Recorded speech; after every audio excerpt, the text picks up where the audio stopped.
As the Lunar New Year holiday approached, my pregnant sister-in-law, Nora, sighed and complained, feeling utterly vexed, insisting on a trip to a deserted island. The whole family, for the sake of the grandchild in her womb, compromised and readily agreed to her whim.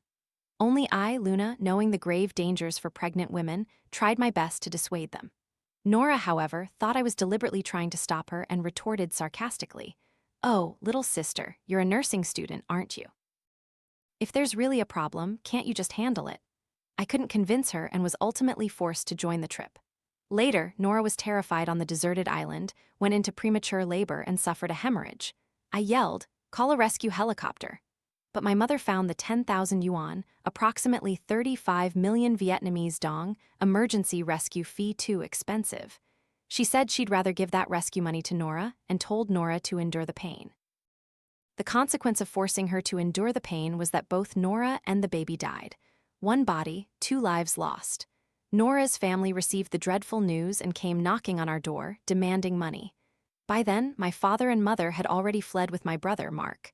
Nora's family caused a commotion but couldn't get any money. Kevin, infuriated, pushed me off the balcony. When I died, I had just turned 21. Before dinner, my mother and Nora came home, chatting and laughing. I placed the hot soup and rice in front of them. Nora suddenly put down her chopsticks and smacked her lips. "Honey, I want to eat pig trotters." My brother, Mark, engrossed in a mobile game, looked up at Nora and coldly snorted, "If you want to eat, go buy it yourself. I don't have money." Nora's face fell, and she was about to flare up when my mother clapped Mark's shoulder. "Mark, the fortune teller said it's a boy in Nora's belly. You must treat him well later." "Really?" As soon as he heard it was a boy, Mark immediately threw his phone down. He and Nora had been married for 3 years, and she had only just managed to get pregnant. Initially, Nora craved spicy food during her pregnancy, making everyone in the family believe she was carrying a girl, so they treated her with extreme disdain.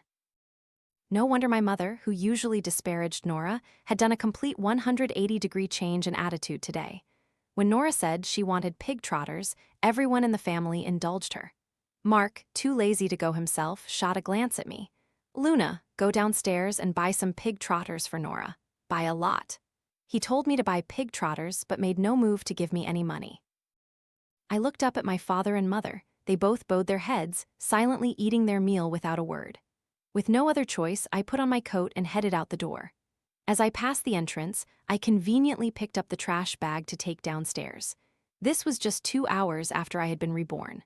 After dumping the trash, I found a stone bench in a corner of the residential area and sat down, wanting to sort out my chaotic thoughts. Just like in my previous life, the fortune teller had declared Nora was carrying a young prince, and Nora became lightheaded with joy, completely shedding her usual timid and quiet demeanor.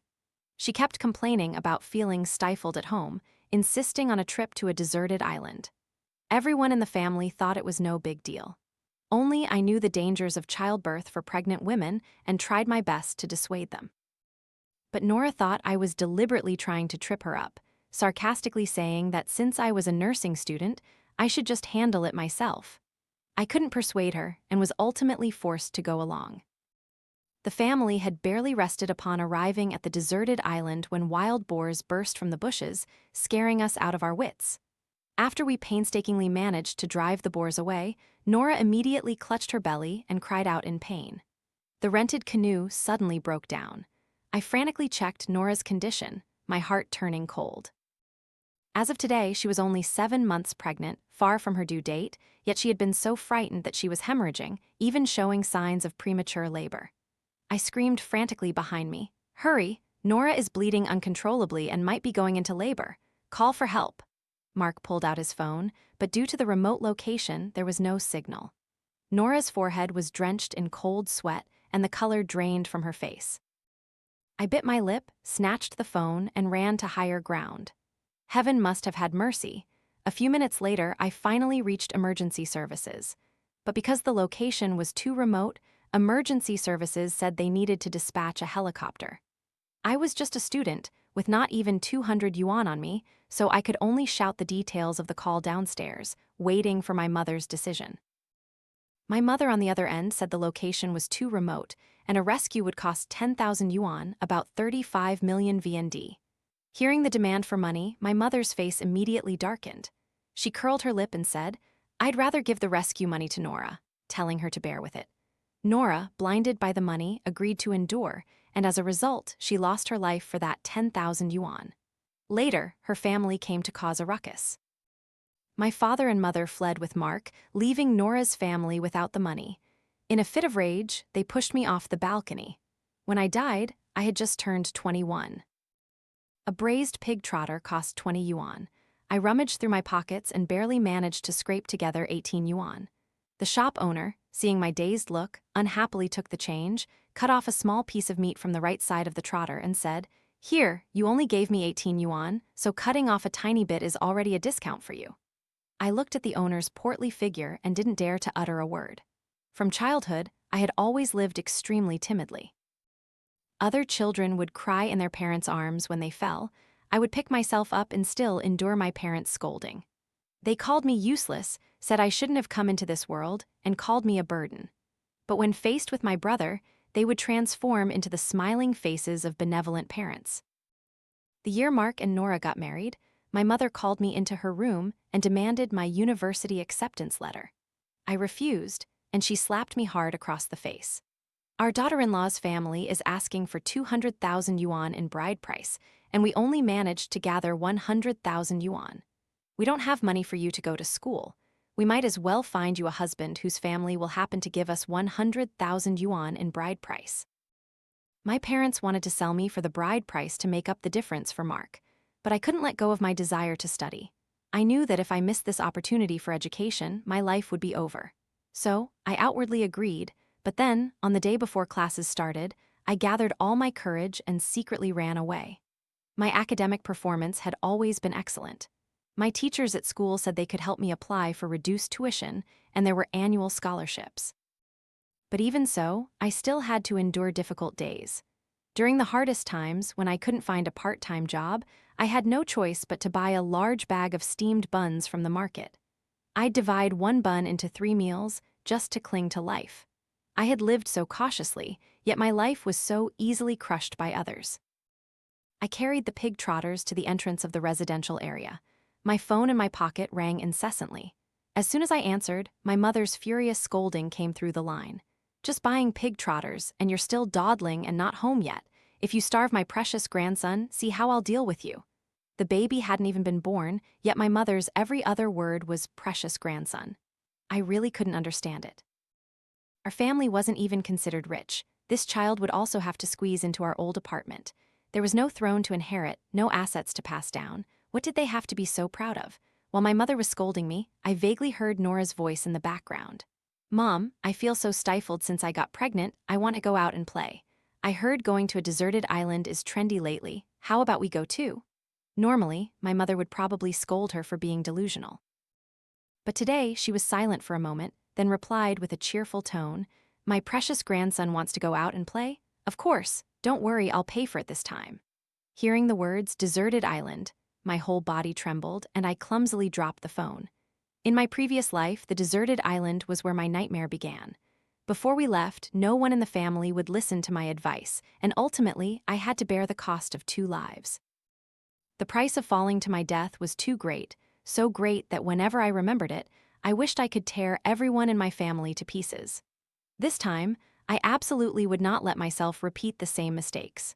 Sorting through my thoughts, boundless courage suddenly surged within me. And so, I squatted downstairs and completely devoured the pig trotters meant for Nora. I returned home empty-handed, leaving everyone in the family stunned.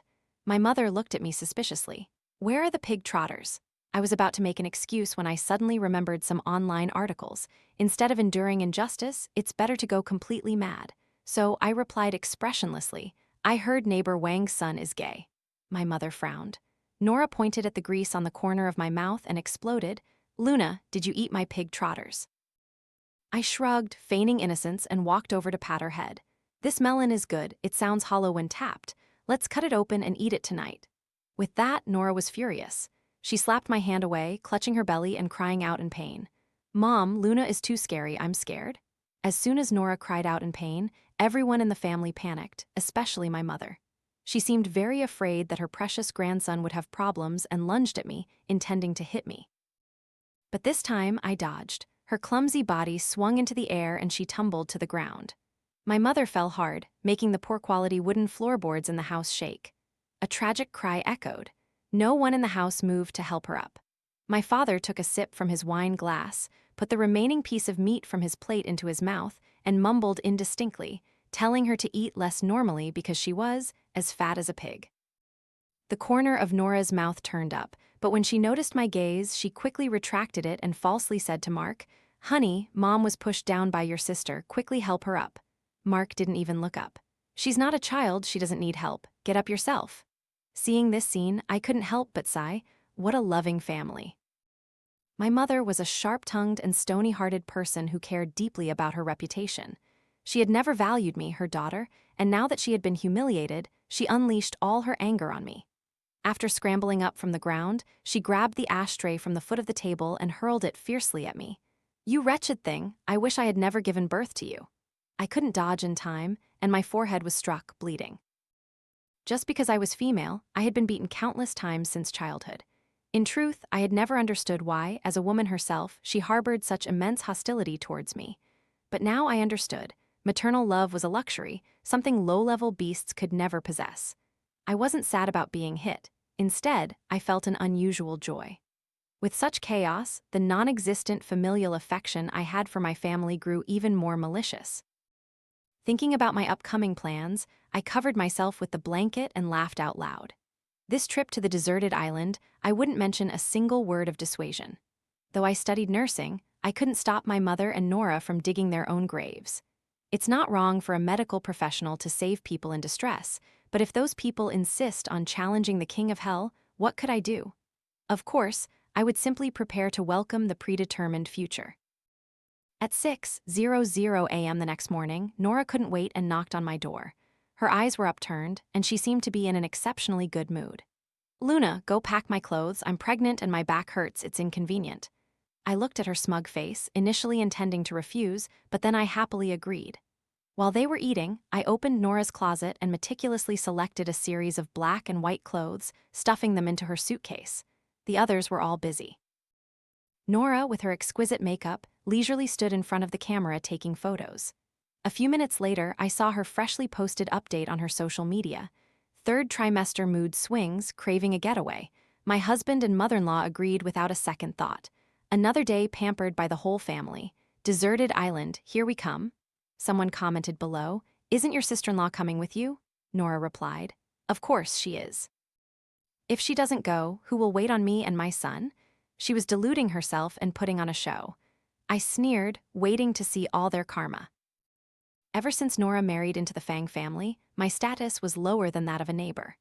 In her eyes, I was a useless, loss-making daughter, a servant to be ordered around at will, and the culprit who prevented her from getting an additional 100,000 yuan in bride price.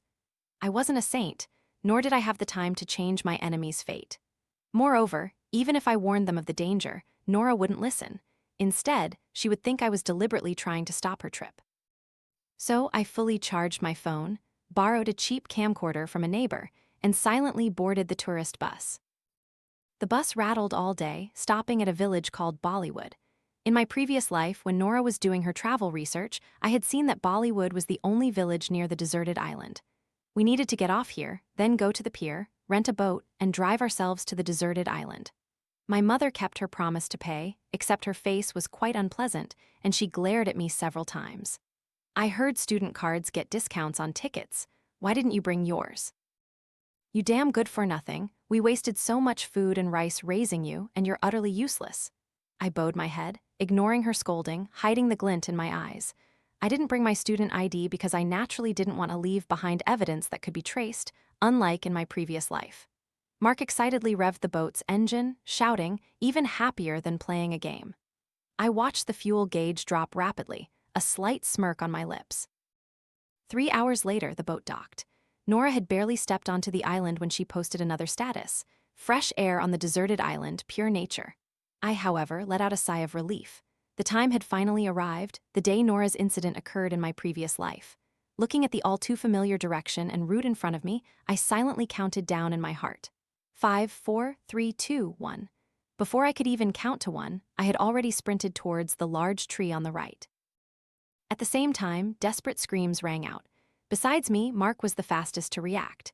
Seeing the wild boar's developed limbs and tusks, I swiftly darted past Nora and scrambled up another tree. My mother also tried to run, but her physical strength wasn't good. Seeing the wild boar attacking, she grabbed my father's sleeve, pulling him in front of her as a human shield against the boar. With my father as a barrier, my mother and Nora had a momentary chance to catch their breath. In that critical moment, Nora no longer had back pain or tired legs. She scurried on all fours up a large rock. My mother also climbed up after her to hide. Only my father was injured. The wild boar gored him, sending him tumbling to the ground several times, and its tusks pierced his buttocks in several places, drawing blood. Only after confirming he was no longer capable of resisting did the wild boar snort and run away. On the messy ground, my father first wailed mournfully, then cursed us for being heartless, and finally his breaths grew shallow. Mark nervously scratched his nose and went to help my father up. Before he could say anything, my mother's startled cry came from the other side. "Oh my heavens, Nora, you're bleeding again, my precious grandson." Mark inhaled sharply, only then remembering his pregnant wife. At a crucial moment, abandoning his wife and child to save himself, he was truly the most despicable kind of man. Nora clutched her belly and cried out in pain. My mother, in a panic, suddenly remembered me. She turned and yelled, "Nora's bleeding, you're a nursing student, quickly come here and check on her." "Does this even need checking?"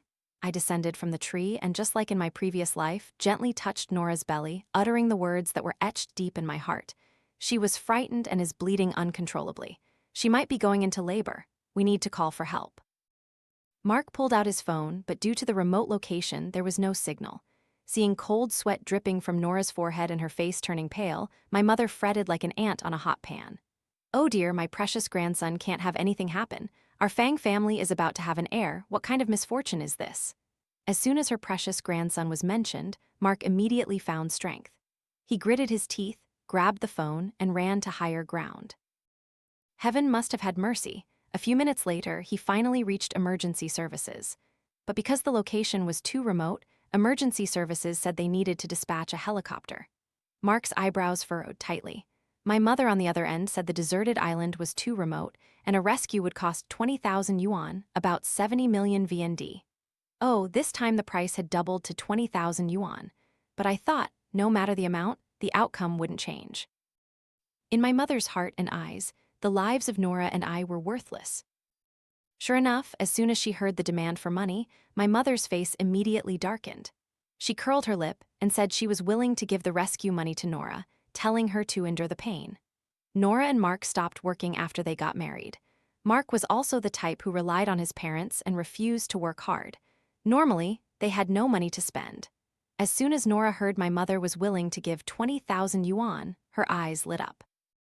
Blinded by money, she said, "Honey, why don't we just have Luna deliver the baby for me? I'm healthy, so the baby will definitely be healthy too." My mother nodded in agreement. "Exactly what's so scary about giving birth. When I gave birth to Mark, I was back in the fields 3 days later, and now there's not a single problem." My mother insisted that I deliver Nora's baby. They dared to say it, but I didn't dare to do it. I collapsed next to my father, trembling uncontrollably. No, I can't, I'm scared." To refuse completely, I secretly opened the water bottle hidden behind my back and pretended to be so scared that I peed my pants. Then, my mother fell silent, Nora's eyes rolled back, and she suddenly began to convulse. My father and Mark being useless was very clear. My mother, seeing that she couldn't rely on anyone, glanced around and decided to take matters into her own hands. Half an hour later, she was pulling and pressing randomly without any skill. My mother's hand, resting on Nora, finally fell limp. The silver bracelet dropped to the ground with a clang. Mark tremblingly put his hand to Nora's nose to check, then as if electrocuted, he collapsed onto the ground. Mom, Nora isn't breathing anymore. She's dead. What nonsense are you talking about?" My mother wiped the sweat from her forehead and looked up, only to find Nora's face green and her lips purple. Her teeth chattered, and she tremblingly touched Nora's hand, only to find it completely cold. Her legs gave out, and she collapsed. "No, it can't be. How could someone just die like that?" The situation had developed to this point, and my mother had long since lost all sense of attention. Nora was dead, but there was still a baby in her womb. My father, holding his butt, stood up, rummaged through his backpack for a while, then took out a fruit knife and walked towards Nora. He yelled at my mother, "Stop crying. The urgent matter now is to save the baby, to preserve our Fang family lineage."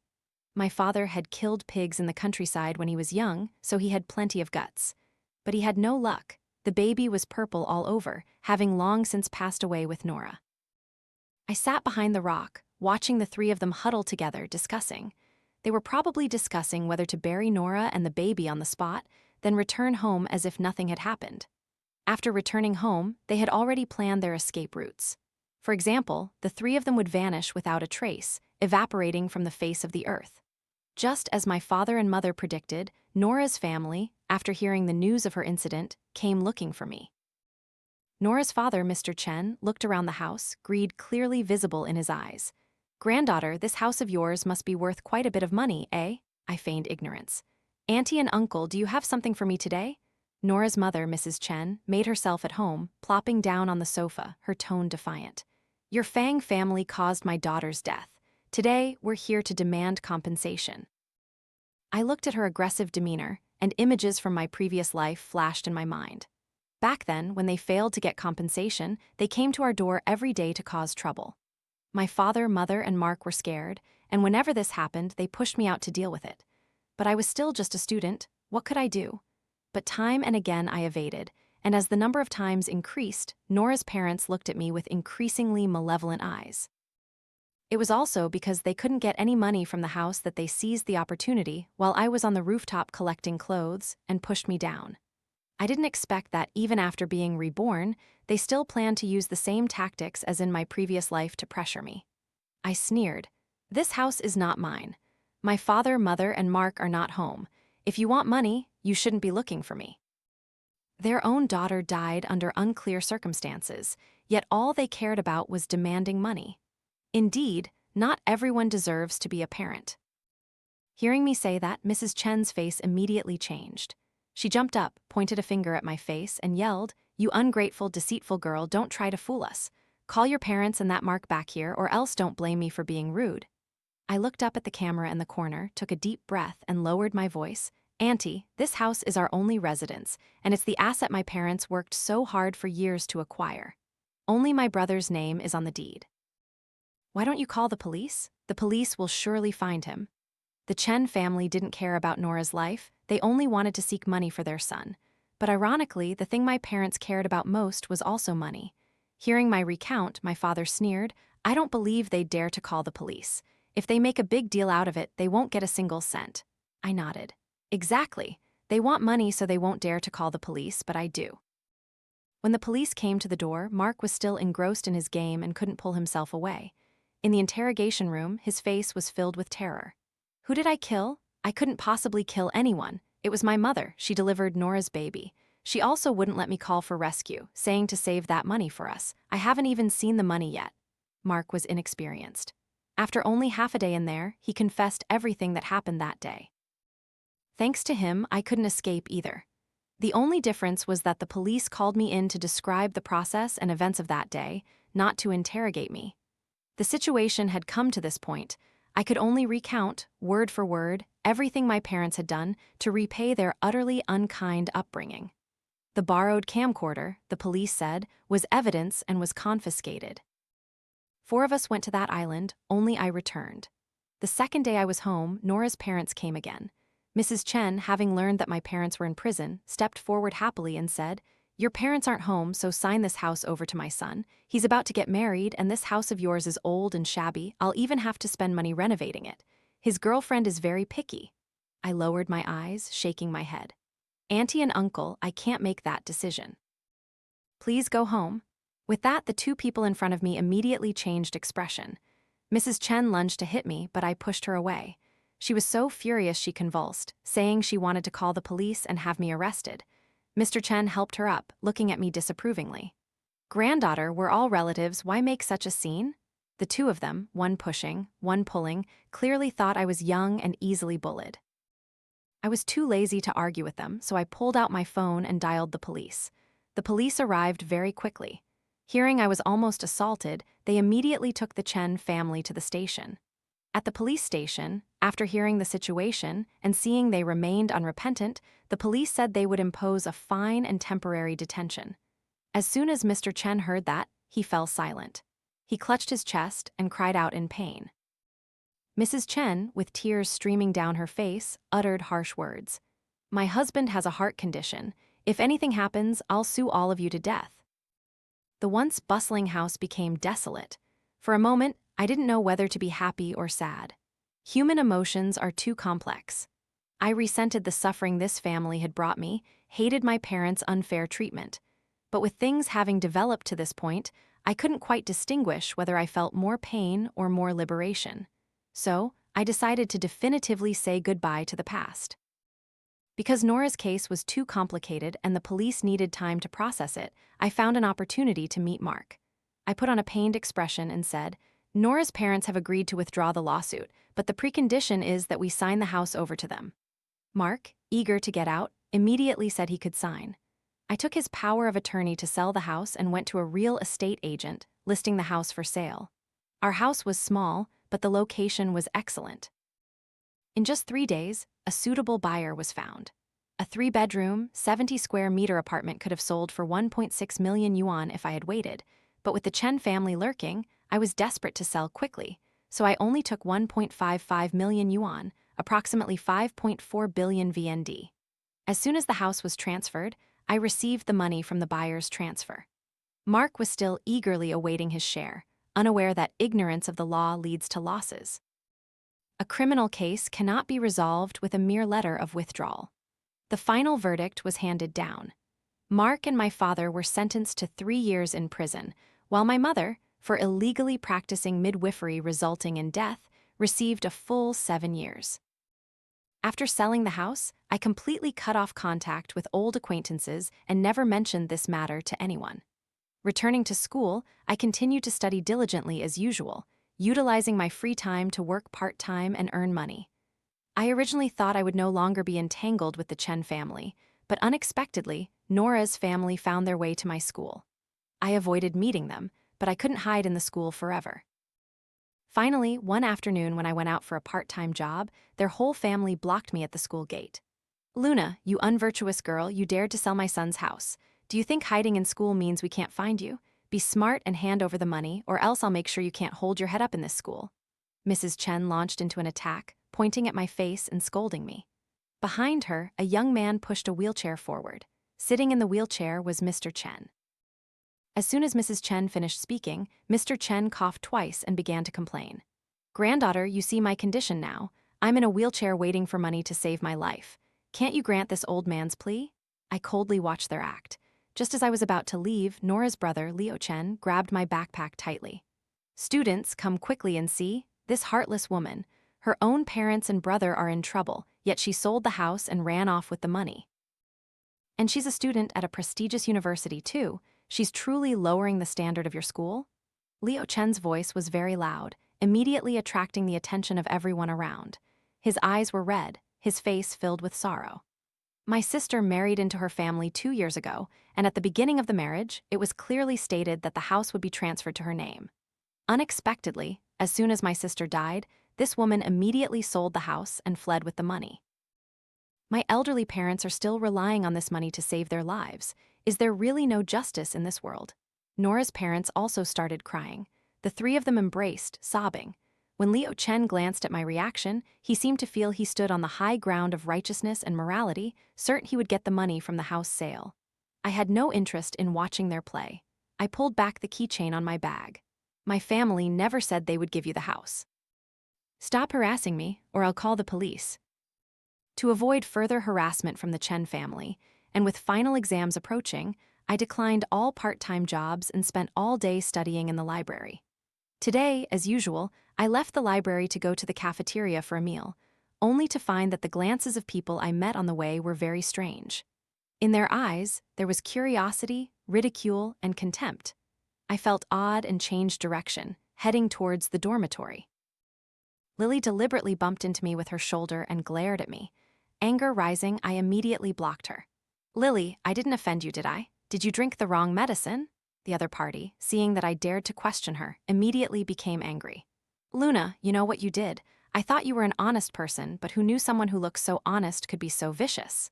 Lily snorted coldly and walked away, leaving me standing there bewildered. Lisa returned from outside, carefully closed the door, and then asked me, "Luna, have you seen the news?" "News?" I shook my head. "What does that have to do with me being discriminated against?" Lisa sighed, opened her laptop, found a website, and turned the screen directly towards me. "Look, I knew you wouldn't watch the news, so as soon as I heard about this, I came back to find you. Your sister-in-law's parents put your story online, and it went straight to the hot news overnight." The news headline was sensational. Third-year female student to seize family property, lures parents, brother, and sister-in-law to a deserted island trip. The whole family meets misfortune while she leisurely enjoys it. Is this a moral decline or a distortion of human nature? Lisa was the only one in the dormitory who knew about my family situation. She asked worriedly, "Luna, this whole thing is blowing up and affecting you a lot. What are you going to do?" This move by the Chen family not only brought me attacks and curses. Netizens, based on the Chen family's exaggerated story, found my brother's and Nora's social media accounts. Then they learned that our whole family did indeed go to the deserted island. Thus, a cyberbullying campaign targeting me began. Netizens dug up my name, photos from my school, and even crashed my Weibo. I looked at the continuous stream of messages on my phone and silently chose to turn it off. "Luna, are you okay?" Lisa was afraid I would overthink things but didn't know how to comfort me. I looked at her cautious expression and forced a smile. "I'm fine, don't worry. I already have a plan to deal with it. It's just that I need to ask for leave to go home for a trip. I'll need to trouble you to submit the leave request to the teacher for me." Because final exams were approaching, the teachers were afraid students would go out and play, so they required a hard copy of the leave application. After sorting out the leave issue, I put on my backpack and left school. From the moment I received the money from the house sale, I hadn't intended to use it. In the apartment, there were not only my daily necessities, but also the surveillance camera that I had installed in the old house beforehand. I took the camera, got a taxi to the police station, and tearfully recounted how I had been cyberbullied, requesting a certificate confirming I had no criminal record. Immediately afterward, I opened my phone and called the editor who had put my story on the homepage. Riding on the wave of attention from publicizing my story, Nora's parents and brother received an invitation to participate in a TV show. They cried on screen, claiming that I, despite my young age, had a vicious heart and caused my sister-in-law's death. They built an image of parents grieving their daughter, drawing tears from countless viewers. The show reached its climax. The audience below wept profusely. The host, holding the microphone, also couldn't help but choke up. "Dear audience, currently Mr. and Mrs. Chen are elderly and need money for medical treatment, so our production team has opened a donation channel for them. We hope everyone can contribute a little compassion." I stood backstage and clearly saw the curve of the Chen family's lips. As soon as the host finished speaking, the director asked me, "Are you ready?" I gave him an okay sign, took the microphone, and stepped onto the stage. "Dear audience, I don't object to everyone contributing compassion, but I want to say that such precious compassion should be reserved for those who need it more, not for trash like the Chen family." The entire studio immediately erupted. The agitated audience questioned why I was there. The more agitated the audience, the more the director's camera captured. After the filming confirmed sufficient material, he projected it onto the big screen. The content shown was the surveillance video I provided. The video clearly showed Mr. and Mrs. Chen, old and aggressive, demanding money from me. At that time, they weren't acting, so their faces were extremely ugly and greedy. As soon as the video played, the audience immediately understood the truth of the matter. So, this girl is the real victim. The Chen family is too shameless, taking advantage of their age to bully a young girl. How hateful. And that son, with hands and feet, not working, but taking the crooked path to make money, utterly shameless. In my opinion, this whole family has black hearts. That girl wasn't wrong, they are indeed trash. This humiliating scene of the Chen family spread from the studio to audiences nationwide. I posted the certificate of no criminal record and this video on Weibo. Very quickly, the cyberbullies turned their attention. The Chen family was pushed to the forefront, becoming rats running across the street that everyone wanted to beat. Liu Chen's girlfriend's family watched the TV and immediately forced the couple to break up. For a long time afterward, I didn't see the Chen family again. After finishing my third-year final exams, I spent a lot of time thinking about the future path I wanted to take. In fact, my academic performance had always been excellent. My teachers also hoped I would continue pursuing higher education in this major. After thinking for several days in the dormitory, I submitted an application to change my major. My professor adjusted his glasses and asked me, "Student Luna, have you really thought this through?" I nodded and replied, "Yes, I have." In the past, when I was in school, I always dreamed of standing out and then leaving the home that only brought me sorrow. But when I truly had the ability, my dream changed accordingly. Now I want to become a lawyer. I want to use what I've learned to help girls who are trapped in dark quagmires to give them a little strength to struggle free. This strength may be small and insignificant, but ultimately, it is the beginning of hope. Starting to learn again from scratch was not easy. I both lamented my tired body and enjoyed the richness of my soul. Others spend 4 years in university, I took 6. In my first month interning at a law firm, I encountered the Chen family again, seeking free consultation. Compared to a few years ago, they had aged considerably and didn't seem to recognize me. I sat in the corner, listening to them discuss the case. It turned out this time it was again for their son, Leo Chen. Leo Chen usually had no hobbies, always inviting a bunch of bad friends home to drink. A few days ago, a man forced by Leo Chen to drink foamed at the mouth, collapsed, and died. The ambulance came and went, saying there was no need for emergency treatment. Leo Chen was involved in a homicide. Taking advantage of the chaos, he jumped out the window and fled, leaving only his elderly parents to clean up his mess. Unfortunately, the Chen family couldn't bear every consequence. Leo Chen was sued by the victim's family, who didn't want compensation. Their only demand was life for a life. Nora's mother cried heartbrokenly, saying she only had one son, begging the lawyers to save him. The two elderly people trembled, stirring compassion among my colleagues in the law firm. I watched coldly, silently thinking, karma. I did not participate in their legal aid case, nor did I hinder it. Now that I had a successful career and a fulfilling life, I no longer wanted to be entangled with the past.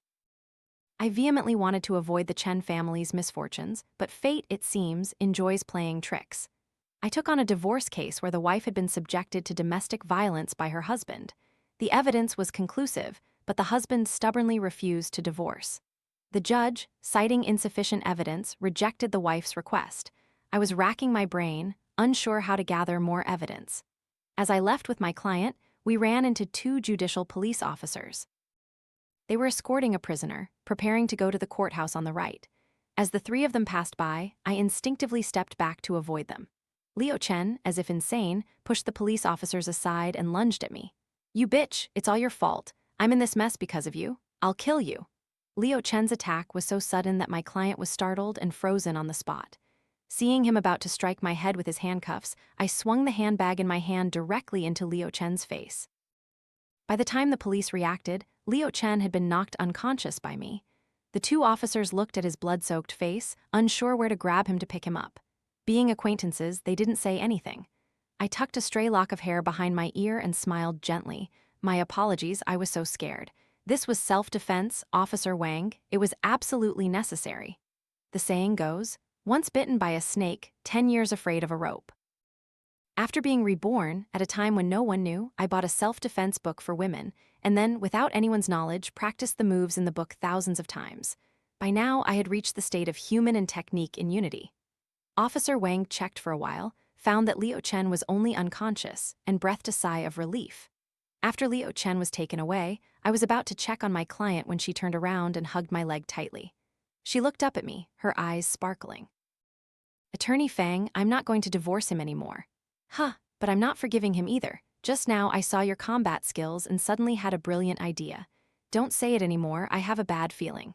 She giggled. "Master, please accept a bow from your disciple." I looked at the faint bruises on her arm and helped her up. "All right, if the legal path isn't working, learning some martial arts can be a way to save yourself." Postscript *, half a year later, I participated in Ms. Du's divorce trial again. Unlike last time, this time it was her husband who actively demanded a divorce. The man's face was swollen and bruised. Seeing Ms. Du, his whole body trembled. He said, "Judge, please grant us a divorce. I can leave with nothing." Ms. Du looked puzzled. "Honey, which couple doesn't argue? Why bother coming to court? We can play, we can fight, but life still has to go on." The judge nodded, rejecting the husband's request. When we left the court, I asked her why she didn't divorce. The corner of her mouth curled up. My husband has money, a car, a house, and he's handsome. There's no better punching bag than him. I'm certainly not divorcing him. I want to love and hate him for the rest of our lives. I knew she had found her own way to live.